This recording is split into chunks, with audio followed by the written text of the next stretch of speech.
ข่าวมีที่มาทุกข่าวมีเรื่องราวทุกข่าวมีเบื้องหลังทุกความคิดเห็นและความเป็นไป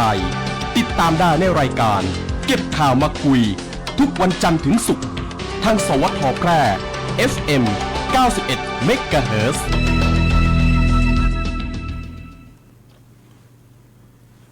สวัสดีครับพ่อแม่พี่น้องประชาชนคุณผู้ฟังที่เคารพรักทุกท่านก็กลับมาพบปะกันนะครับช่วงเวลาของรายการเก็บข่าวมาคุยพบปะอู้คุยกันในช่วงเจ้าของวันพัดนะครับวันพัดวันพฤหัสบดีวันนี้วันที่18เดือนมิถุนายน2569นะครับก็ติดตามข้อมูลข่าวสารจากทางรายการนะครับช่วงวันนี้นะรายการเก็บข่าวมาคุยนะครับมีข้อมูลข่าวสารข้อราชการจากนายอำเภอเมืองแปร่นะแล้วก็ในส่วนของข่าวสารจากสำนักงานพาณิชย์จังหวัดแปร่นะครับเรื่องของธงฟ้าราคาประหยัดนะครับเนาะจะไปลงที่ไหนต่างใดนะก็จะได้ติดตามรับฟังกันในช่วงเวลาเจ้าวันนี้นะครับช่วงนี้นะครับเนาะก็ขอนำเสนอนะครับถวายความอาลัยสมเด็จพระเจ้าลูกเธอเจ้าฟ้าพัชรกิติยาภากันสักน้อยหนึ่งนะครับในช่วงต้นของรายการครับเป็นที่ประจักษ์ฟ้าสลัวมัวแสงระวีส่องนกหยุดร้องวังเวงให้เงียบเหงามองฟ้าวันนี้เป็นสีเทาอกประชาหมองเศร้าระทมสวงด้วยพระราชธิดาพระองค์ใหญ่เสด็จคันไลสู่แดนสวงเสียงร่ำไห้สะท้อนสถานสวงพระเป็นดั่งดวงใจไทยประชาสารคดีแสงเพชรส่องล่าเจ้าฟ้าพัชรกิติยาภาตอนพระกรณียกิจช่วยผู้ต้องขังหญิงเรื่องราวของสมเด็จพระเจ้าลูกเธอเจ้าฟ้าพัชรกิติยาภานเรนทิลาเทพพยวดีกรมหลวงราชสารินีสิริพัฒน์มหาวชิรราชธิดากับโครงการกำลังใจในพระดำริเป็นที่ประจักษ์ในพระเมตตาที่ยิ่งใหญ่พระองค์ทรงมีพระราชดำริที่จะช่วยเหลือผู้ต้องขังหญิงและลูกติดแม่ซึ่งเป็นผู้ต้องขังในเรือนจำให้ได้รับโอกาสในการพัฒนาตนเองทรงเล็งเห็นว่าผู้หญิงที่ต้องโทษในเรือนจำนั้นมีความต้องการที่แตกต่างจากผู้ชายและควรได้รับการดูแลที่เหมาะสมพระองค์ทรงมุ่งมั่น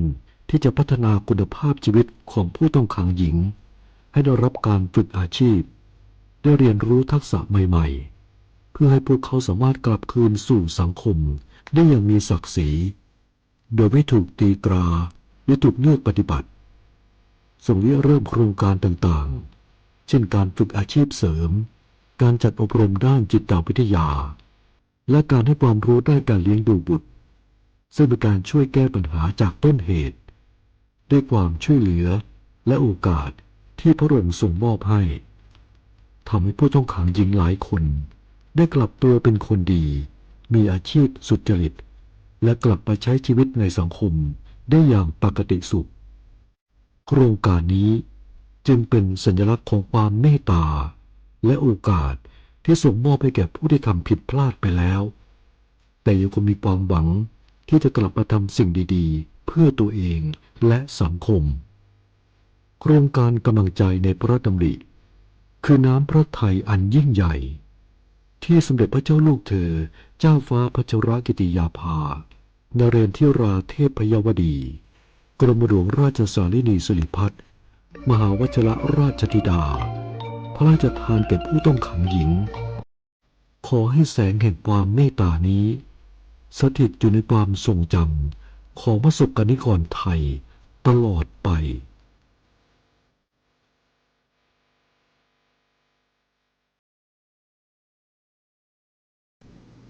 ครับก็กลับเข้ามาสู่ในช่วงของรายการเก็บข่าวมาคุยนะครับเป็นช่วงของนายอำเภอพบประชาชนนะครับช่วงเจ้าวันนี้นะติดตามข้อมูลข่าวสารข้อราชการจากต่างท่านนายอำเภอเมืองแปร่นะครับท่านนิกรยักกระจายนะครับ ก็เรื่องของข้อมูลข่าวสารนะครับเนาะทางท่านนายอำเภอนะครับเนาะพร้อมแล้วนะก็ขอกล่าวคำว่าสวัสดีครับท่านนายอำเภอครับ ครับสวัสดีครับคุณนพดลครับสวัสดีพี่น้องเจ้าเมืองแปดแล้วครับผมเป็นพี่น้องที่รับฟังคืนสถานีวิทยุสวท8ที่เคารพทุกท่านครับ ครับครับผมก็ในส่วนของ ข้อมูลข่าวสารนะครับช่วงเจ้าวันนี้นะก็จะไปถึงสัก8:40-45 นาทีนะครับนะภารกิจของทางท่านนายอำเภอก็มีกันอยู่นะครับครับผมเรียนเชิญท่านเลยครับ ครับวันนี้มีสถานการณ์หลายเรื่องนะครับที่เกิดขึ้นหลังจากที่เดือนที่แล้วออกมาป้ากันเนาะนะครับ ครับ อย่างที่ท่านนพดลได้นำเสนอนะครับพระราชกรณียกิจของสมเด็จพระองค์พานะครับที่เป็นในทรงสวรรคตนะครับทั้งจังหวัดเขาก็ต้องดำเนินการนะครับในเรื่องของงานราชพิธีเนาะยันตวานี่มีการสวด7 วันนะครับที่เป็นห้องสตัมมวานนั่นนะครับ ครับ แล้วก็จะมีการมีพิธีสวดทำ3 ครั้งก็คือปัณณสมวาน15 วัน ปัญญาสมวาน50 วันแล้วก็สัตตมวาน100 วันนะครับก็คงจะได้ประชาสัมพันธ์ให้ทุกท่านได้รับทราบได้ไปรวมกันก็คงจะเป็นพื้นที่ของพระอารามหลวงนะทั้งสองที่เนาะครับครับอันนี้แล้วก็มีการไว้อะไรอย่างต่างๆแต่การดำเนินงานอย่างต่างๆก็คงเป็นไปตามปกตินะครับแต่ว่าคือสำรวมมากยิ่งขึ้นนะครับในช่วงนี้นะครับครับตอนเนื่องด้วยนะครับเมื่อวันจันทร์ที่ผ่านมานะครับวันที่15นะครับก็มีการประชุมในใบเร่งด่วนของกระทรวงมหาดไทยนะครับโดยท่านนายกรัฐมนตรีท่านอนุทินชาญวิรากูลและก็ทำตำแหน่งหนึ่งกับท่านคือรัฐมนตรีกระทรวงมหาดไทยนะครับได้ประชุมผู้ว่าราชการจังหวัดและก็ฝ่ายปกครองนะครับอำเภอทั่วประเทศนะครับเพื่อจะเน้นย้ำนโยบายซึ่งในใบรักของกระทรวงมหาดไทยก็คือมีทั้งหมด5 ด้านนะครับคือ Action Fight Plus นั่นนะครับก็จะมีเรื่องของด้านที่ 1คือเรื่องของลดรายจ่ายเพิ่มรายได้นะครับเป้าหมายของในใบนี้ก็คือเพื่อที่จะให้พี่น้องชาวบ้านมีรายได้เพิ่มขึ้นเศรษฐกิจฐานหลักแข็งแรงนะครับซึ่งจะต่อสู้กับสถานการณ์เศรษฐกิจในปัจจุบันนะครับในด้านที่2ที่เป็นเน้นย้ำก็คือการแก้ไขปัญหาความมั่นคงในยาเสพติดตามแนวชายแดนและการตามพื้นที่ทั่วไปนะครับเป้าหมายก็คือเพื่อที่จะให้ความปลอดภัยความมั่นคงกับพี่น้องประชาชนได้มีความภูมิใจในการใช้ชีวิตความเป็นอยู่นะครับด้านที่3คือการยกระดับคุณภาพชีวิตของพี่น้องประชาชนนะครับเกี่ยวกับเรื่องของความเข้มแข็งของชุมชนอย่างต่างๆนะครับเรื่องของวิถีชีวิตวิถีพันธุ์อย่างต่างๆในพื้นที่ชุมชนนะครับเป้าหมายก็คือให้ชุมชนเข้มแข็งประชาชนอยู่ดีมีสุขด้านที่4คือการป้องกันและจัดการภัยพิบัตินะครับและก็มีการพัฒนาเมืองอย่างยั่งยืนนะครับอันนี้ก็จังหวัดแพร่ของเราก็มีผลกระทบโดยตรงนะครับเรื่องของภัยต่างๆที่จะเกิดขึ้นนะครับแล้วเดี๋ยวสัก9 โมงนี่ผมก็จะไป เสวนาในเรื่องนี้นะครับที่ตำบลตุงโฮงนะครับวันที่นโยบายที่5นะครับก็คือราชการทันสมัยสะดวกรวดเร็วโปร่งใสเป็นธรรมนะครับอันนี้ก็เพื่อให้การบริการของพี่น้องประชาชนเป็นไปด้วยความรวดเร็วและโปร่งใสนะครับแล้วก็จะมีโครงการของสำนักนายกรัฐมนตรีก็คือโครงการที่คือส่วนราชการสะดวกหรือ GECC นะครับซึ่งปีนี้อำเภอเมืองแปรเขาก็จะได้เข้าร่วมการประเมินเพราะเขาประเมินผ่านเมื่อปี6566นะครับแล้วก็มีผลแค่3 ปีนะครับทำ3 ปีก็ต้องประเมินใหม่นะครับอันนี้เป็นเรื่องที่เปิดได้เน้นย้ำนะครับเขาจะมาเน้นย้ำในเรื่องของประเด็นที่ 1เรื่องของลดรายจ่ายและเพิ่มรายได้นะครับซึ่งที่ผ่านมานี่ตั้งแต่วันที่14นะครับ14 มิถุนายนที่ผ่านมาเนี่ยครับเริ่มกันวันที่4นะครับที่4 มิถุนายนนะครับเริ่มประชาสัมพันธ์เรื่องของบัตรสวัสดิการแห่งรัฐนะครับซึ่งแต่ละอำเภอก็ได้รับเป้าหมายและวิธีการอย่างต่างๆนะครับโดยเฉพาะอำเภอเมืองแปรเขานะครับอำเภอเมืองแปรเขาเนี่ยจะต้องทำการยืนยันสิทธิ์นะครับให้กับผู้ที่ตกหล่นจำนวน 1,231 คนนะครับคือขออนุญาตอธิบายง่ายๆที่นี่ครับคุณนพดลครับก็คือบัตรสวัสดิการแห่งรัฐเนี่ยเป็นผู้ที่เกยนะครับเกยได้ครับเนาะเกยได้ครับเรื่องของสวัสดิการที่ผ่านมาบอกว่าจะเป็นโครงการปีไหนก็แล้วแต่เนี่ยทีนี้ก่อนหน้าเนี่ยมันจะมีเรื่องของคนละครึ่งคนละครึ่งเนี่ยบุคคลเราเนี่ยก็จะบ่มีสิทธิ์ได้เป็นคนละครึ่งเพราะมันจะซ้ำซ้อนกันนะครับ บัตรสวัสดิการแห่งรัฐเนี่ยก็จะมีการดำเนินการต่างหากแล้วทีเนี้ยมันเกิดปัญหาว่าจำนวน10 กว่าล้านคนเนี่ยนะครับมันมีผู้ที่ยืนยันไปแล้ว หรือยืนยันบ่จ้าง หรืออะไรอย่างต่างๆเนี่ยที่เกิดปัญหาก็เลยมีคนที่ตกหล่นนะครับตกหล่นที่ว่ายืนยันบ่ตันเนี่ยอย่างบ่ตันนะครับซึ่งการยืนยันสิทธิ์เนี่ยถ้าคนที่เป็นมีลูกมีหลานหรือทำเป็นเนี่ยก็จะได้ยืนยันตามแนวทางที่เป็นเฮือก็คือแอปพลิเคชันต่างๆเนี่ยที่เป็นเฮือแอปเป๋าตังแอปอย่างต่างๆเนี่ยหรือผ่านธนาคารคนที่ผ่านไปแล้วก็ผ่านไปนะครับทีเนี้ยมันก็มีปัญหาในหมู่บ้านที่รายชื่อตกหล่นถ้าตกหล่นแล้วก็มีประวัติอย่างที่ผมบอกเนี่ยทางจังหวัดแปรเนี่ย8 อำเภอมี4,000 กว่าคนนะครับซึ่งตอนนี้แต่ละอำเภอเนี่ยเคลียร์เรื่องพวกนี้เรียบร้อยมาแล้วที่มีรายชื่อนะครับก็เคลียร์ก็คือตั้งแต่เสียชีวิตก็มีย้ายไปที่อื่นอย่างที่อื่นก็มียืนยันพ้องกับสละสิทธิ์ก็มีอย่างทุกอย่างเนี่ยภายในเป้าหมาย 4,000 กว่าคนของจังหวัดแปรแล้วก็ของอำเภอเมืองแปร 1,231 คนเนี่ยจบละนะครับแต่ที่มันมีปัญหาก็คือผู้ที่ตกหล่นและเพิ่มเติมใหม่อันนี้นะครับที่แต่ละหมู่บ้านวุ่นวายกันเนี่ยนะครับไปได้บ่ได้ยังคนนั้นคือหลักการก็คือว่าเปิ้นก็มีเกณฑ์ของเปิ้นเนาะครับก็คือว่า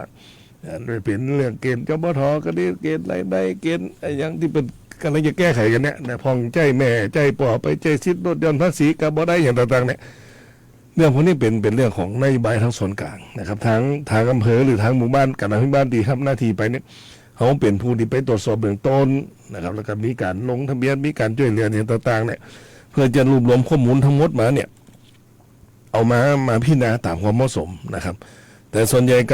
ก็คงจะมารวยกันนั่นนะครับ50-50ก็ส่งไปก่อนเนี่ยประมาณนั้นแต่ที่นี่กระบวนการมันมีการตรวจสอบอยู่หลายขั้นตอนนะครับหลังจากผ่านการลงทะเบียนยืนยันตนแล้วเพิ่มชื่อแล้วนะครับมันก็จะมีแบบฟอร์มของแต่ละคนที่จะต้องกรอกนะครับว่าเขามีรายละเอียดจะใดนะครับกับผ่านประชาคมหมู่บ้านมาซึ่งตอนเนี้ยของอำเภอเมืองแปรเขาเนี่ยตอนนี้เอกสารรวมมาที่อำเภอเก็บแล้วเดี๋ยวบ่ายวันเนี้ยทางอำเภอจะประชุมคณะกรรมการกบอก็คือพี่นาเบื้องต้นนะครับมันมีปัญหาทำอย่างนึงก็คือว่าหลงเองโดยผ่านประชาคมอย่างเช่นอย่างสมมติมีจืดอยู่อำเภอเมืองแปรไปทำงานอยู่ลำปางก็ไปหลงที่ปุ่นก็ทีนี้ใครจะรับรองขึ้นแล้วว่าบุคคลเนี่ยมีฐานะทางการเงินหรือฐานะความเป็นอยู่เป็นยังไงนะครับก็มีการติดต่อกันนะครับแต่แก้ปัญหาไปได้เรียบร้อยแล้วนะครับเมื่อทุกอย่างพร้อมนะครับตอนเนี้ยนะครับทั้งจังหวัดแปรเขาเนี่ยจากเป้าหมายเดิม 4,700 คนเนี่ยเพิ่มเติมใหม่เนี่ยเกือบมาเป็น 40,000 กว่าคน40,000 กว่าคนซึ่ง 40,000 กว่าคนเนี่ยเอากับบุหูได้ว่าเมื่อไปส่วนกลางแล้วมันจะเป็นยังไงนะครับทุกท่านก็คงจะต้องอยู่ที่คุณสมบัติของท่านนั่นนะครับแล้วโดยเฉพาะอำเภอเมืองแปรเองเนี่ยครับจาก1,200เนี่ยเพิ่มเติมมาเพิ่มเติมทำก็เป็น8,000 กว่าคนนะครับก็บอกเป็นยังครับเขาก็ดำเนินการตามบทบาทหน้าที่และก็ตามสิทธิของพี่น้องชาวบ้านนะครับเมื่ออำเภอได้พิจารณาแล้วนะครับอำเภอที่พิจารณาแล้วก็จะได้ส่งข้อมูลทั้งหมดเนี่ยครับเงื่อนทางจังหวัดได้พิจารณาส่งให้ส่วนกลางต่อไปอันนี้ก็เป็นเรื่องของบัตรสวัสดิการแห่งรัฐนะครับที่ก็ฝากพี่น้องชาวบ้านด้วยนะครับว่าบางครั้งบางอย่างนะครับหลักฐานหรืออย่างต่างๆของเขาเนี่ยมันฟ้องด้วยระบบนะครับอย่างโครงการนี้ใหม่ๆเนี่ยมีบุคคลที่ไปหลงเชื่อหรืออาจจะเป็นเหยื่อไปฮับเป็นเปิดบัญชีนอมินีเขาเนี่ยหรือขอห้องบัญชีแม่เนี่ยนะครับตัวเองเนี่ยบ่มีเงินแต่ละนะครับบ่มีเงินแต่ไปฮับเปิดให้เขาอาจจะได้สัก3,000-4,000เป็นการเปิดแต่หารู้ไม่ผ่าบัญชีของท่านน่ะมีการถูกเงินเป็นแสนเป็นล้านนะครับเมื่อเขาเช็คปุ๊บเขาก็ท่านว่าเป็นคนมีตังค์นะครับ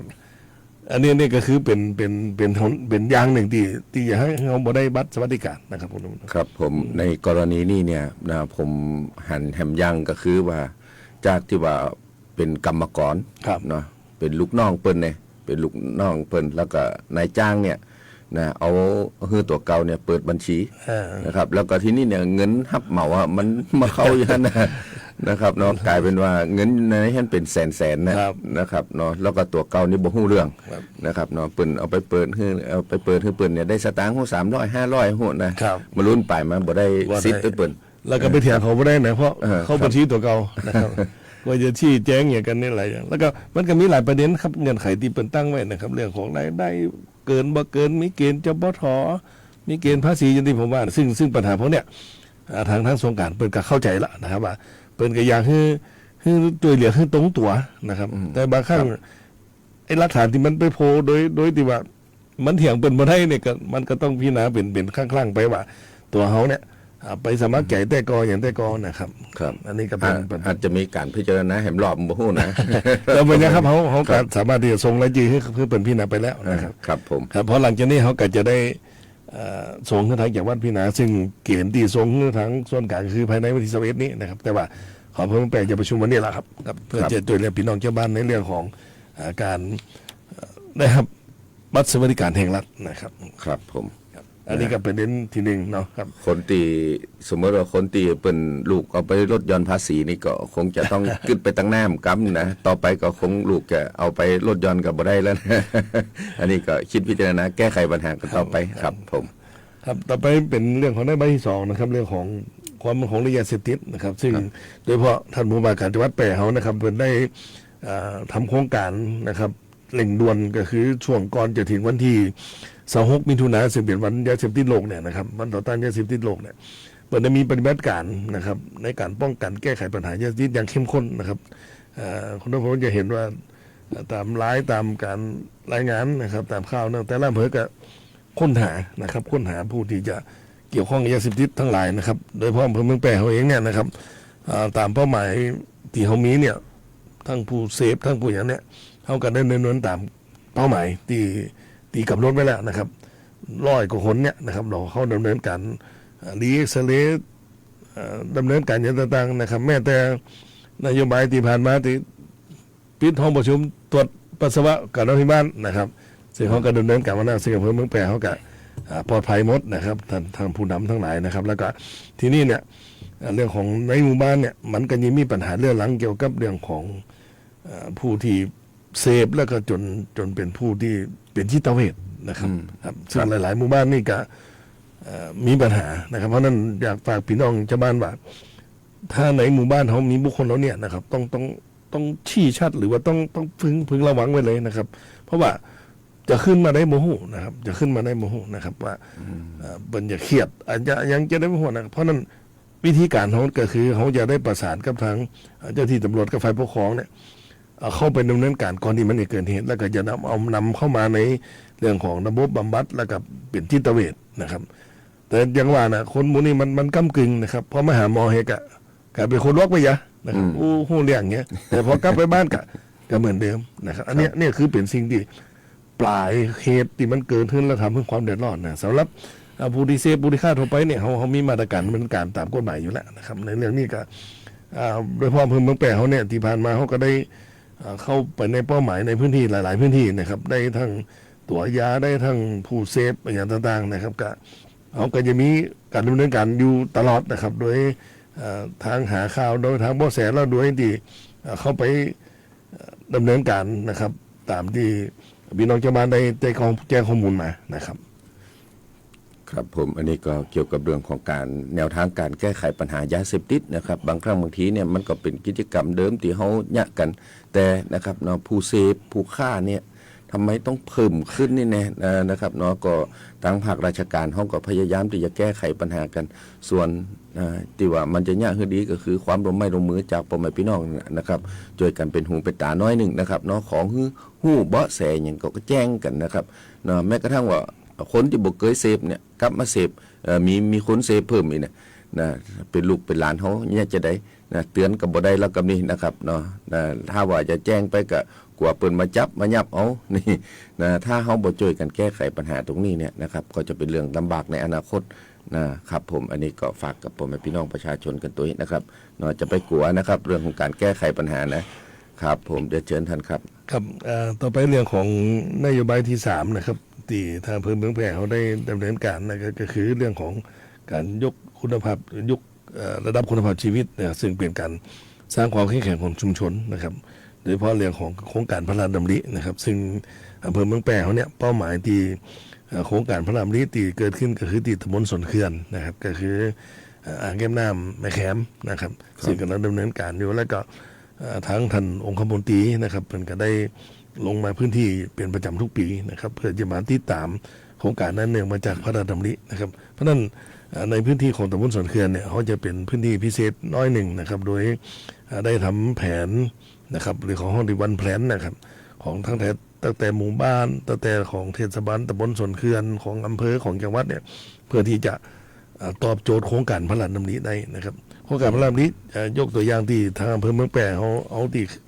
อ่างแม่แขมนี่ก็คือมันก็จะเป็นเรื่องของต้นทุนของน้ำนะครับหลังจากนั้นปุ๊บเนี่ยหมู่บ้านหรือตำบลไหนที่ได้รับผลประโยชน์จากอ่างแม่แขมเนี่ยเขาก็ต้องมีโครงการสืบทอดแล้วก็ต่อยอดโครงการพระราชดำรินะครับเพราะว่าโครงการพระราชดำริเนี่ยเป็นจะมีคนมาติดตามนะครับโดยเฉพาะองคมนตรีนะครับบางพื้นที่เนี่ยมีหลายโครงการนะครับอย่างจังหวัดที่มีเรื่องของโครงการหลวงก็ดีโครงการพื้นที่สูงอย่างต่างๆเหล่านี้นะครับเพราะนั้นหน่วยงานที่รับผิดชอบนะครับจะต้องมาทำแผนที่มันเป็นวันแผนคือแผนเดียวกันนะครับบ่จะพ่องว่าหนึ่งมันกับบ่ได้มาลงตีจุดเดียวนะครับเพราะนั้นโครงการอย่างต่างๆที่เขาจะลงในพื้นที่ของพื้นที่ตำบลสนเขื่อนป่าแดงเหมืองบ้านทินเหมือนเนี้ยที่ใกล้ๆนี่ก็จะต้องมาตอบโจทย์ได้ว่าเมื่อเขามีโครงการพระราชดำริอยู่ตรงนั้นน่ะอย่างพ่องที่จะตอบโจทย์นั้นได้ว่าพี่น้องชาวบ้านได้ผลประโยชน์หรือได้รายได้เพิ่มขึ้นได้มีคุณภาพชีวิตเพิ่มขึ้นจากโครงการพระราชดำริอันนี้นี่เป็นโจทย์หนึ่งที่เขาจะต้องรวมมือกัน ซึ่งตอนนี้เรื่องของวันแพลนเนี่ยเขาก็ประชุมไป 2-3 ครั้งแล้วนะครับแล้วก็คือองค์กรปกครองส่วนท้องถิ่นทั้ง 3-4 แห่งรอบๆมันนะได้เข้ามามีโครงการพวกนี้อยู่ในแผนการงบประมาณตัวนะครับครับผมอันนี้ก็นาเต่าติว่าผมให้พี่น้องเคยผ่านไปนะครับหันว่าเปิ้นกำลังก่อสร้างนะเข้าไปแอวตั้งบ้านนะกูหาอย่างต้องพูดนะครับก็จะหันว่านะโครงการพระราชดำรินะโครงการนี้เนี่ยนะครับเนาะจะเป็นประโยชน์กับพ่อแม่พี่น้องประชาชนค่อนข้างที่จะนักเลยนะครับเพราะว่าโดยเฉพาะนะพื้นที่ที่บ่ได้รับน้ำหรือว่าอาจจะเป็นแหล่งที่ว่าน้ำเข้าบ่ถึงเนี่ยนะครับต่อไปในอนาคตเนี่ยลำเหมืองอาจจะไปถึงทัน นะครับอันนี้ก็แนวทางการที่จะพัฒนานะครับเราก็คงจะต้องปึงตั้งพ่อแม่พี่น้องนะครับไปรับ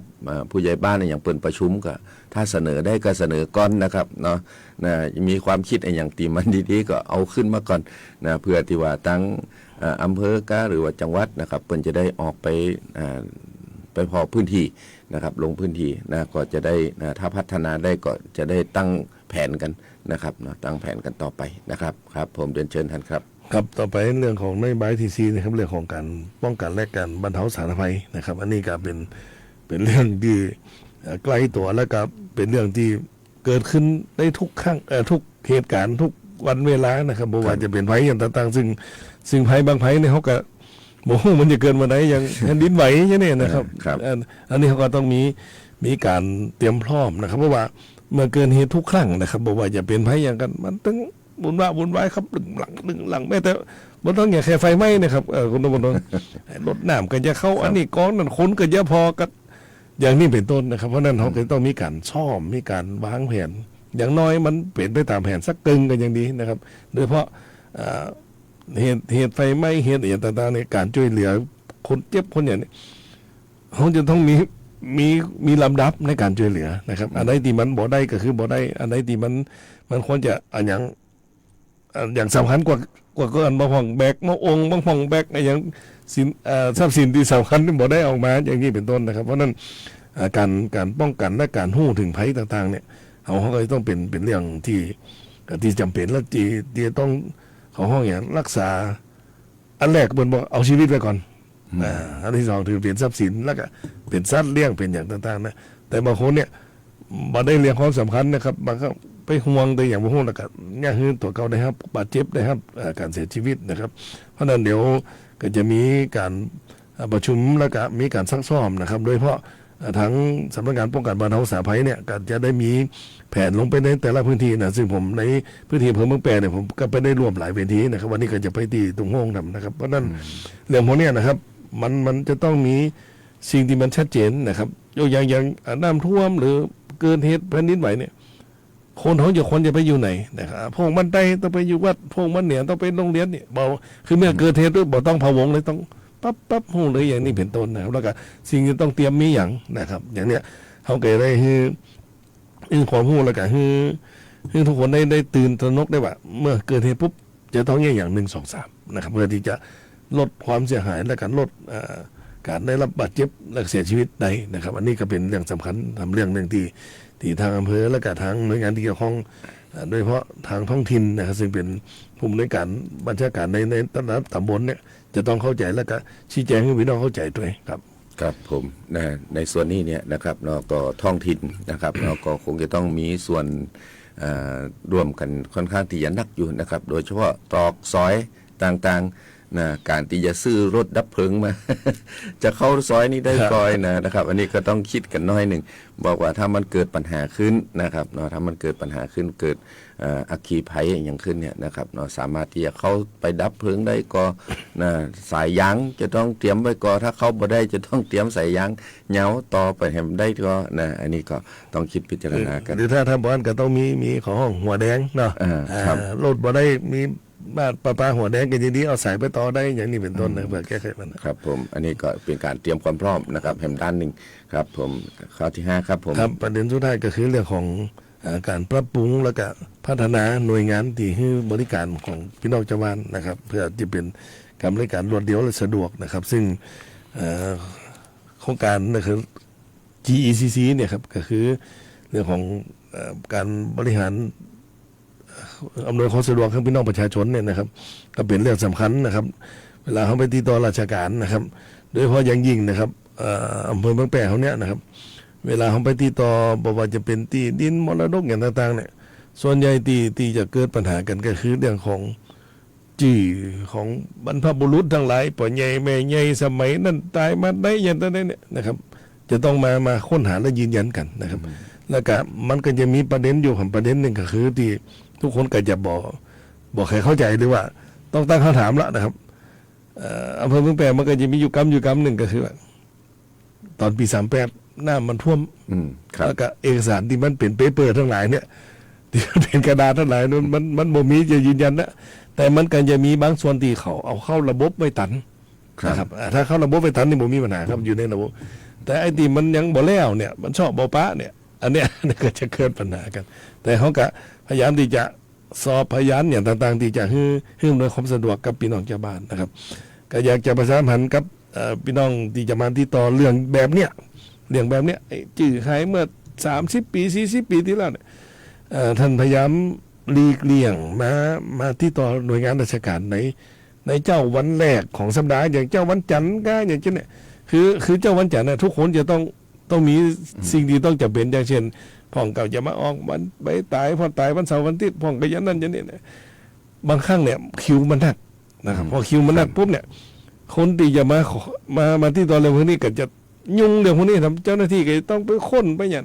มันก็ยากเหมือนกับว่าการบริการโอ้จ้ามาใจอย่างมันก็จะการเปลี่ยนมองกันในภาพในพอดีนะครับเพราะนั้นอย่างแนะนำไว้ว่าถ้าเรื่องเจ้าเนี่ยท่านอย่ามาสักบ่ายวันพุธก็บ่ายวันพัดตีเจ้าที่ว่างๆเนี่ยเขาจะได้ช่วยกันช่วยกันหานะครับแต่ถ้าว่ามันเป็นเรื่องด่วนแท้ๆก็มันก็ยังว่านะมันมีคิวเนาะมันก็ต้องถามนั่นน้อยก็เห็นใจเจ้าที่ด้วยผมก็พยายามทุกครั้งนะก่อนจะขึ้นเพิ่มผมก็จะไปเอาที่ห้องทะเบียนเพราะห้องทะเบียนเนี่ยเป็นอย่างที่ด้านแรกที่อย่ามาประทับใจบ่ประทับใจเหมือนกันห้องทะเบียนเนี่ยนะครับ อันนั้นก็อยากปัญญาหากันนะครับปัญญาหากันนะครับก็เขาก็พยายามที่จะอำนวยความสะดวกให้ทุกท่านได้รับการบริการที่เต็มที่แล้วก็เป็นความถูกต้องนะครับเพราะบางครั้งบางเรื่องเนี่ยมีอยู่หลายเคสเนี่ยซึ่งผมจะต้องเป็นคนตัดสินใจนะครับมีอยู่ท่านหนึ่งบ่เคยมาอำเภอเลยครับเกิดมานี่บ่มียังสักอย่างนะครับพอแก่ตัวมาแล้วเนี่ยแก่ตัวมาเลยมันต้องแจ้งบัตรแจ้งอย่างไปเข้าโรงพยาบาลบัตรประชาชนก็บ่มีบ่เคยมีครับแล้วก็ สอบมีแต่มีปีมีน้องมีอย่างอยู่จากอันเนี้ยคือน้องแต่ว่าแล้วทำไมสมัยปียังมีแล้วทำไมน้องบ่มีอย่างนี้เป็นต้นเนี่ยมันก็จะต้องสอบคือการที่เขาจะอนุมัติคนหนึ่งให้มาได้สิทธิ์เป็นคนไทยเนี่ยนะครับมันคนนพดลกับคนเห็นข่าวต่างๆเนี่ยทุกคนก็อยากจะมีบัตรพอมีบัตรเป็นพี่น้องประชาชนที่ถูกต้องเนี่ยมันมีสิทธิ์อย่างต่างๆนะครับ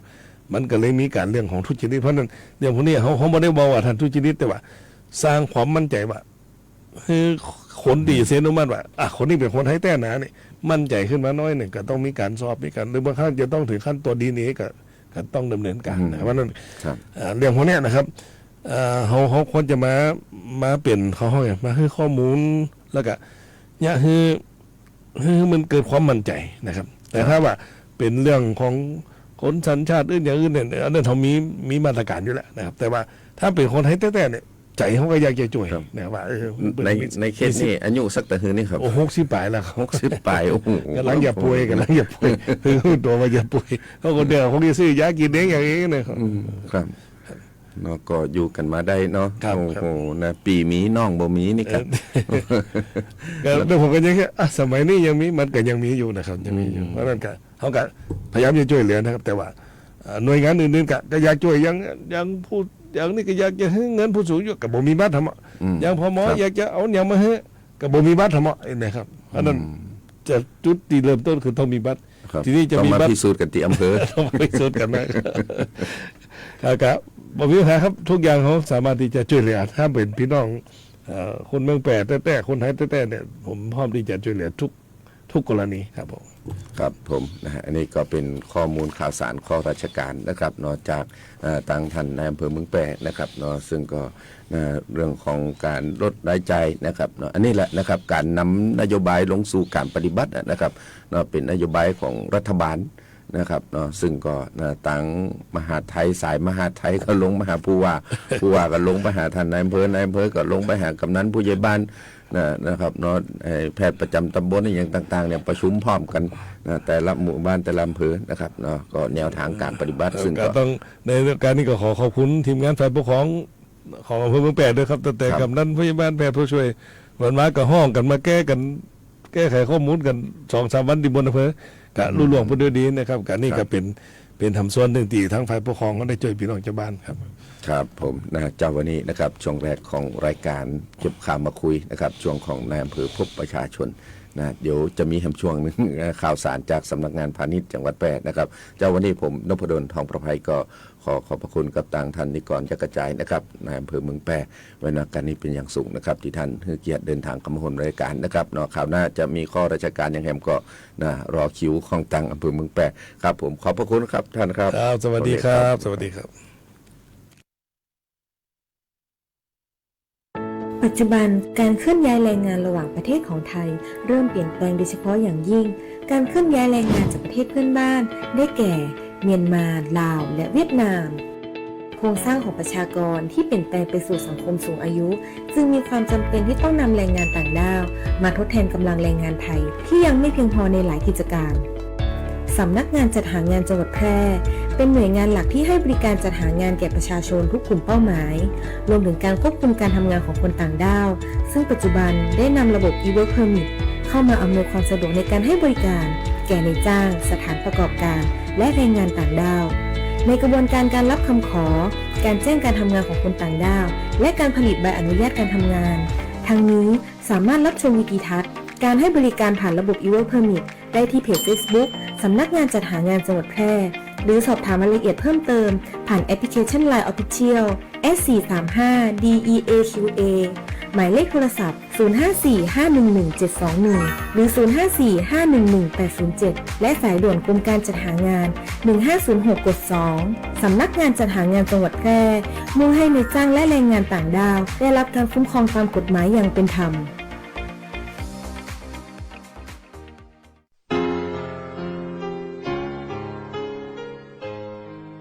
จังหวัดแพร่ร่วมกับสำนักงานศึกษาธิการจังหวัดแพร่ขอเชิญทุกท่านร่วมเสนอชื่อครูผู้สร้างการเปลี่ยนแปลงในชีวิตศิษย์และเป็นครูผู้มีคุณูปการต่อการศึกษาควรค่าแก่การได้รับการยกย่องเชิดชูเกียรติเพื่อขอรับพระราชทาน รางวัลสมเด็จเจ้าฟ้ามหาจักรีครั้งที่ 7 ปีพุทธศักราช 2570 ผู้มีสิทธิเสนอชื่อครูเพื่อเข้ารับการคัดเลือกระดับจังหวัด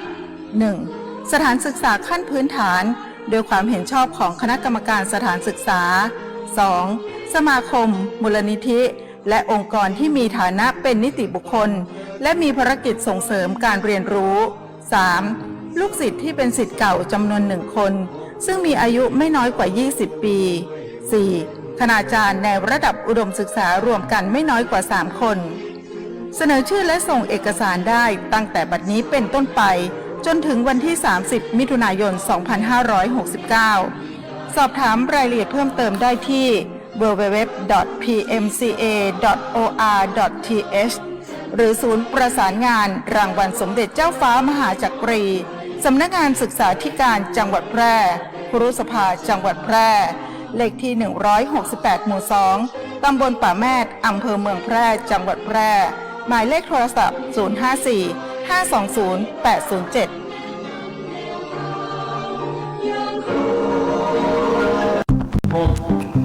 ผมคิดว่าลองเสพแล้วมันจะไม่เป็นอะไรหรือเปล่าไม่เห็นผมเสียทั้งความไว้ใจและเสียอนาคต ชีวิตอาจพลาดแต่ไม่ควรถูกทิ้งผู้ติดยาเสพติดสามารถเข้ารับการบำบัดรักษาและฟื้นฟูในสถานพยาบาลของรัฐเพื่อเริ่มต้นชีวิตใหม่ได้อีกครั้งพลาดได้รักษาได้ชีวิตไปต่อด้วยความปรารถนาดีจากสำนักงานประชาสัมพันธ์ที่ 3 กรมประชาสัมพันธ์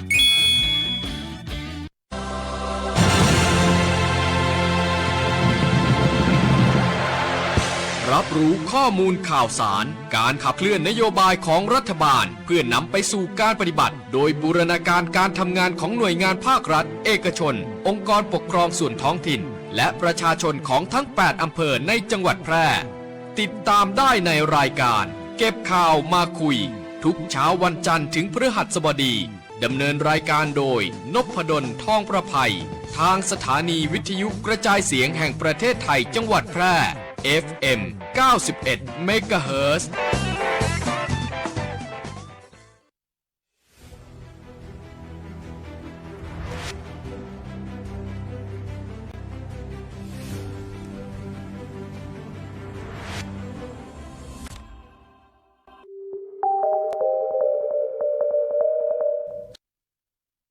จากการติดตามข่าวสารปัจจุบันนี้เราจะเห็นว่ามีหลายคนที่ต้องการชำระหนี้ให้แก่เจ้าหนี้ไม่ว่าจะเป็นเจ้าหนี้ในระบบหรือเจ้าหนี้นอกระบบแต่บางครั้งเจ้าหนี้ก็ปฏิเสธไม่รับชำระหนี้จนทำให้ต้องถูกฟ้องและท้ายที่สุดถูกบังคับคดีขายทอดตลาดทรัพย์สินของตัวเองครับที่ผ่านมามีประชาชนหลายท่านมาสอบถามและเล่าข้อเท็จจริงให้ทางสำนักงานอัยการคุ้มครองสิทธิและช่วยเหลือทางกฎหมายและการบังคับคดีจังหวัดศรีสะเกษว่าต้องการชำระหนี้ให้แก่เจ้าหนี้เงินกู้แต่เจ้าหนี้ได้ปฏิเสธรับชำระหนี้โดยไม่มีเหตุผลใดๆให้แก่ผู้กู้ประชาชนจึงได้รับความเดือดร้อนว่าตนจะต้องขึ้นศาลและอยากทราบว่าจะดำเนินการอย่างไรได้บ้างในวันนี้ครับผมจึงจะมาให้ความรู้เกี่ยวกับเรื่องการวางทรัพย์การวางทรัพย์คือวิธีการชำระหนี้ที่กฎหมายกำหนดขึ้นเมื่อการชำระหนี้มีอุปสรรคอันเกิดจากตัวเจ้าหนี้โดยลูกหนี้หรือผู้วางทรัพย์ต้องนำเงินหรือทรัพย์ที่เป็นวัตถุแห่งหนี้ไปวางณสำนักงานบังคับคดีซึ่งที่ส่วนกลางคือสำนักงานบังคับคดีแพ่งกรุงเทพ 1-6 ส่วนภูมิภาคคือสำนักงานบังคับคดีทั่วประเทศครับแต่การวางทรัพย์ก็ต้องมีเหตุผลที่จะขอวางทรัพย์เช่น 1. เจ้าหนี้บอกปัดหรือปฏิเสธไม่ยอมรับชำระหนี้โดยปราศจากมูลเหตุอันอ้างกฎหมายได้เช่นผู้กู้ได้ทำสัญญากู้ยืมตามกฎหมายโดยกู้ยืมเงินจำนวน 500,000 บาทจากผู้ให้กู้โดยมีกำหนดชำระทุกต้นเดือนของทุกเดือนและต้องชำระเสร็จสิ้นภายใน 3 ปีแต่ต่อมาใกล้ครบกำหนดชำระหนี้ผู้กู้ต้องการปิดยอดชำระก่อนครบกำหนดแต่ผู้ให้กู้ปฏิเสธไม่ยอมรับชำระหนี้โดยไม่มีเหตุจะอ้างได้ตามกฎหมายหรือว่าเพื่อเอาดอกเบี้ยผิดนัดครับ 2. เจ้าหนี้ไม่สามารถรับชำระหนี้ได้เช่นเจ้าหนี้ไปต่างประเทศหรือหาตัวเจ้าหนี้ไม่พบซึ่งผลของการวางทรัพย์หากลูกหนี้ยังไม่ผิดนัดชำระหนี้จะมีผลทำให้ลูกหนี้หลุดพ้นจากหนี้ไม่ตกเป็นผู้ผิดนัดผิดสัญญาไม่ต้องเสียดอกเบี้ย ค่าเสียหาย ค่าสินไหมทดแทน หรือเบี้ยปรับ และเจ้าหนี้จะร้องต่อศาลให้สั่งบังคับชำระหนี้ไม่ได้ ในส่วนการไถ่ถอนการขายฝากที่ดิน การวางทรัพย์จะทำให้ได้กรรมสิทธิ์กลับมาสู่ผู้วางทรัพย์ หรือผู้ขายฝากครับ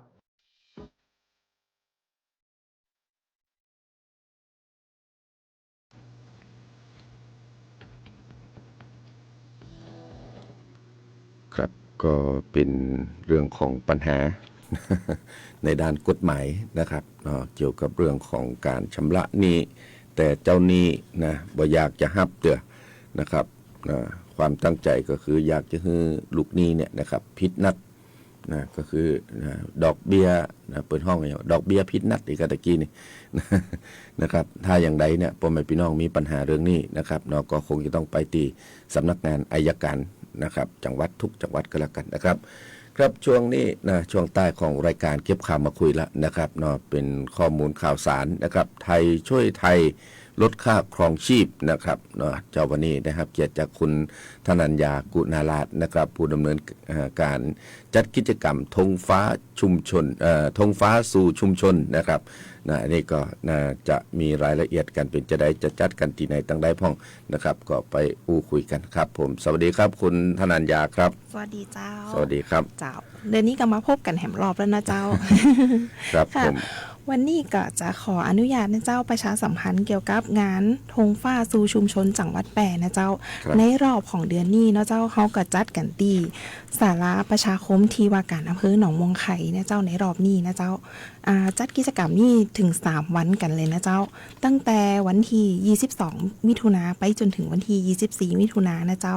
ตั้งแต่เวลา 9 นาฬิกาเป็นต้นไปจนถึงเวลา 13:30 น.นะคะ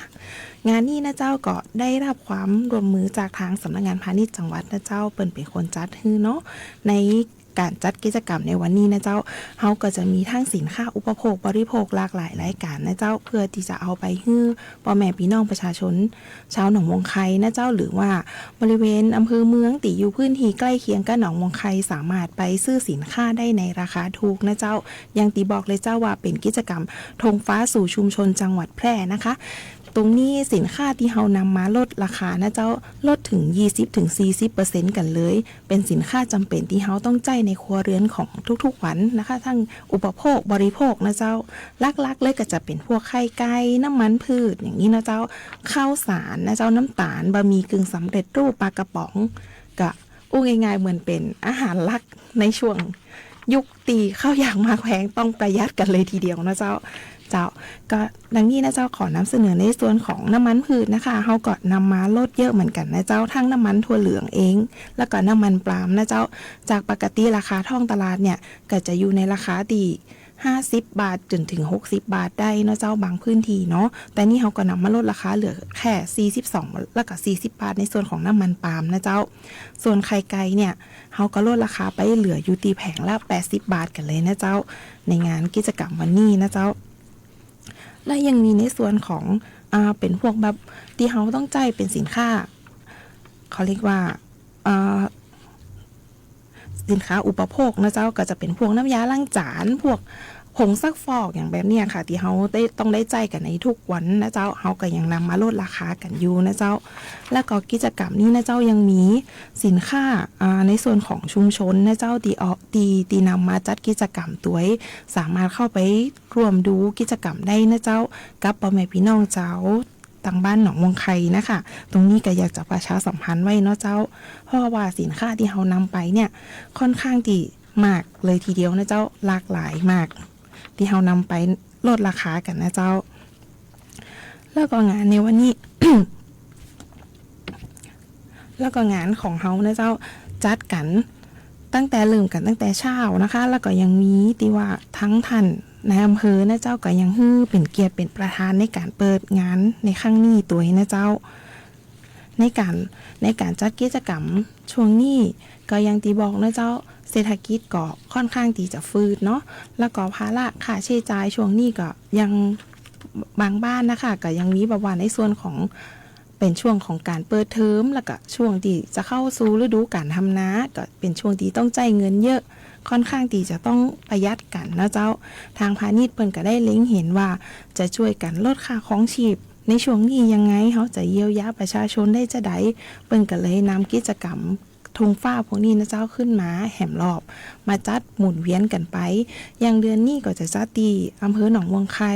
เดือนหน้าก็อาจจะเวียนไปเป็นต่างอำเภอรอบนอกต่อไปอีนะเจ้าเวียนให้ครบภายในจังหวัดแปรของเฮานะเจ้าเพื่อที่แบบจะกระจายความช่วยเหลือให้พี่น้องประชาชนเจ้าแปรทุกท่านนะเจ้าได้ครบถ้วนค่อนข้างตีจะเยอะเหมือนกันนี่นะเจ้า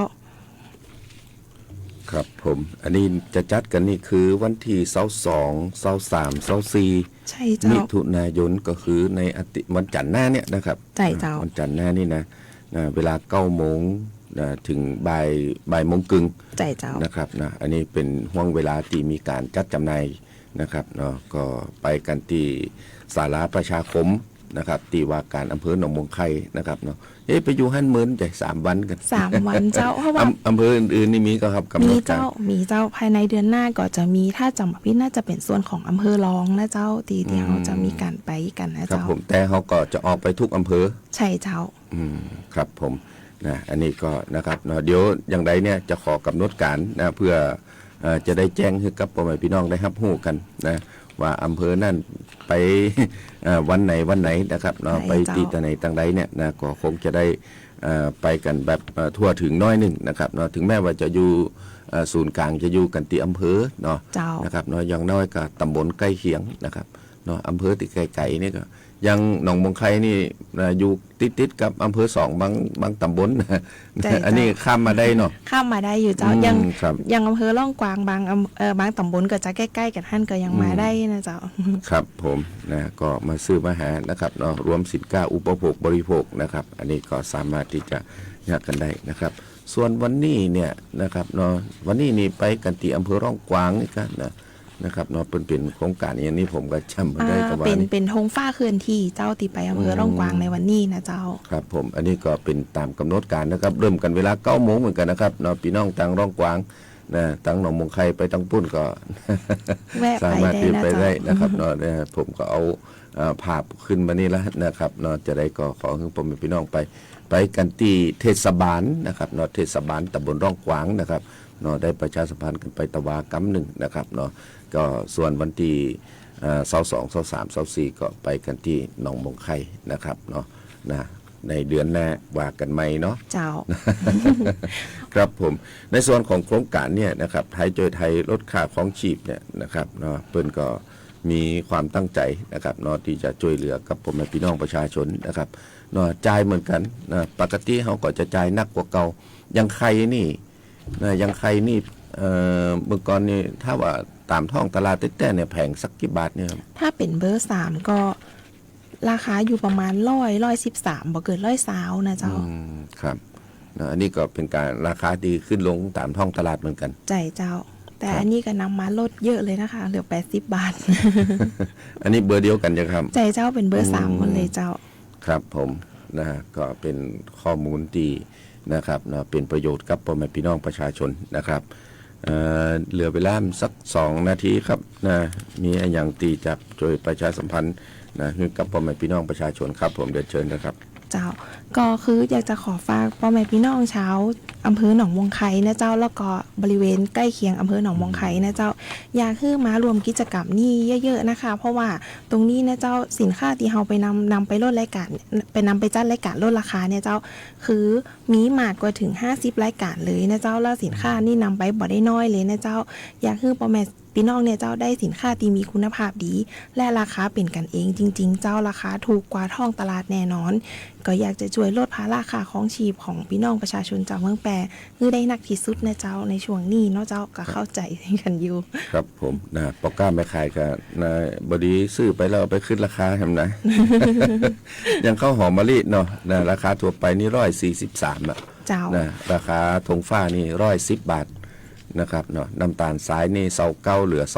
22นะครับเนาะน้ำมันปาล์มนี่51เหลือ40เจ้านะครับเนาะก็จะอยู่ประมาณนี้นะครับเอา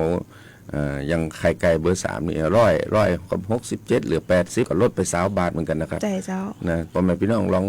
คำนวณพอถ้าเราซื้อหลายๆรายการเนี่ยนะครับก็จะได้ลดไปเยอะเหมือนกันนะนี่ เยอะเจ้า นะ ยังบะหมี่กึ่งสำเร็จรูปเองก็ลดเยอะนะเจ้าเหลือ48 บาท บะหมี่กึ่งสำเร็จรูปนี่นะก็บอกว่าโอ้กินมันก็ใกล้แต่ว่ามันเก็บได้เหมือน ใช่เจ้า ครับเก็บได้เหมือนก็นะขยักก็เอามากินนะยังขับมาตอนนี่หายังยากก็นะต้มใส่ผักแคบของใส่ของ ซื้อกูไข่กับใส่ไข่เนาะเจ้า ครับผมนะมีอย่างน้ำยาปรับผ้าหนุ่มก็นะนมกล่องน้ำปลาแชมพูยาสีฟันครีมอาบน้ำผงซักฟอกนะครับน้ำยาล้างจานผลิตภัณฑ์แป้งเด็กนะกะทิกล่องนะผงชูรสผงปรุงรสนะผลิตภัณฑ์จำกัดอย่างก็กำจัดแมลง ใช่ นะครับ เจ้า ชนิดสเปรย์นะครับผ้าอนามัยผ่องนะครับ แล้วก็กระดาษชำระนะครับน้ำยาล้างห้องน้ำอย่างต่างๆนะครับมีผลิตภัณฑ์เหล่านี้นะค่อนข้างที่จะนักกันอยู่นะครับ เจ้า เวลาหมดครับท่าน นะก็ขอขอบคุณคุณธนัญญากุณาลาศนะครับผู้ดำเนินการจัดกิจกรรมธงฟ้าสู่ชุมชนนะครับเนาะก็ร่วมมือกับทางสำนักงานพาณิชย์จังหวัดแปดนะครับเนาะเจ้าวันนี้รายการเก็บข่าวมาคุยจากลากับไปก่อนจบที่มีความสุขกันทุกท่านทุกคนขอบคุณครับ สวัสดีครับ รุ่นสินค้าคุณภาพจากผู้ประกอบการไทยทั่วประเทศช็อปง่ายผ่านไทย